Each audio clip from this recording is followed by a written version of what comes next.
ഈ സുപ്രഭാതത്തിൽ ഒരു എഡിറ്റോറിയലാണ്, കുറച്ചുകൂടി ഒരു പൊളിറ്റിക്കലി പ്രസക്തമായ സംഭവമാണ്. അതായത് ഈ ക്രിസ്മസ് ദിനത്തിൽ പലസ്തീനെ കുറിച്ച് ഓർമ്മിപ്പിക്കുകയാണ്. പലസ്തീനെ അടുത്ത് ഈ ജെറുസലേമിനടുത്താണ് ബത്ലഹേം, 10 കിലോമീറ്റർ അടുത്താണ് ബത്ലഹേം. യേശു ജനിച്ച ബത്ലഹേമിലും പലസ്തീനിലും ഇപ്പോൾ ഒരു 10% പോലും ക്രിസ്ത്യാനികളില്ല. കാരണം അവിടെ ഇസ്രായേലിൻ്റെ ആക്രമണത്തിൽ കൊല്ലപ്പെടുന്നവരിൽ മുസ്ലിങ്ങൾ മാത്രമല്ല ക്രിസ്ത്യാനികളും ഉണ്ട് എന്നുള്ളതാണ്.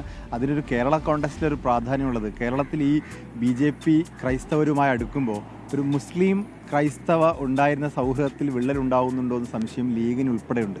അപ്പോൾ അത് മുനമ്പം വിഷയത്തിലൊക്കെ കുറച്ചധികം കടന്നുപോയോ എന്നൊരു സംശയം പൊളിറ്റിക്കലി ഉണ്ട്. അപ്പോൾ അതിനെ ഒരു മറുപടി കൂടിയാണ് ഇന്നലെ ചന്ദ്രികയിൽ പീസ് മെയിലിൻ്റെ ഒരു ലേഖനം, ലീഗിൻ്റെ സൈദ്ധാന്തികനൊക്കെ ആയിട്ടുള്ള പീസ് മെയിൽ ലേഖനം ഉണ്ടായിരുന്നു.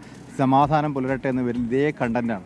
എന്ന് പറഞ്ഞാൽ വത്തിക്കാനിൽ സാദിഖ് അലി ശിഹാബ് തങ്ങൾ പോകുന്നതൊക്കെ ഈ ഒരു വക്കം നിലനിർത്തണമെന്ന് അവർ ആഗ്രഹിക്കുന്നുണ്ട്. ആ ഊഷ്മളത നിൽക്കുന്നത് ഒരുപക്ഷെ ഈ KM മാണി ഉണ്ടായിരുന്ന സമയത്ത് KM മാണിയും PK കുഞ്ഞാലിക്കുട്ടിയും കേരളത്തിലെ 2 സമുദായങ്ങളെ ഒരർത്ഥത്തിൽ രാഷ്ട്രീയമായി ചേർത്ത് നിർത്തിയിരുന്നു. അതെ, അത് നഷ്ടപ്പെട്ടോ എന്ന് UDF-നകത്തും അതുപോലെ തന്നെ മുസ്ലിം കമ്മ്യൂണിറ്റിക്കകത്ത് സമസ്തയ്ക്ക് ഉൾപ്പെടെ ആശങ്കയുള്ളതുകൊണ്ടാണ് സമസ്തയുടെ എഡിറ്റോറിയൽ ഇന്ന് ആ ഒരു സൗഹാർദ്ദത്തിന് വേണ്ടി വരുന്നത്. ഓക്കെ.